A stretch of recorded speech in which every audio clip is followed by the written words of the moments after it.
Once you have logged into the ChildPilot Parent app, you will automatically be defaulted to the Family tab. To make an attendance reservation at your child's school, select the Hamburger menu at the top right-hand corner of your screen. Then, select Attendance Reservations. If your school allows attendance reservations, your reservation calendar will appear, and today's date will be shaded in blue. A blue dot is placed on the dates that have an existing reservation. To edit upcoming reservations, click on your desired reservation date and hit the pencil icon. To cancel future scheduled reservations, click on the red Cancel icon.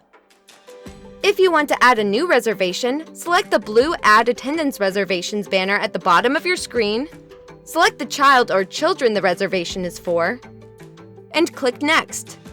A list of classes that you can choose from will appear. Once you have made your class selection and click Next, you can then choose the date or dates you want to reserve. Choose your start and end times, and lastly, verify and finalize your reservation or reservations by clicking on the green Make Reservation button in the bottom right-hand corner of your screen. You will then be directed to your reservation calendar where the reservation will appear. Thank you for watching. If you have any further questions, please contact your designated customer support representative or email support@childpilot.com.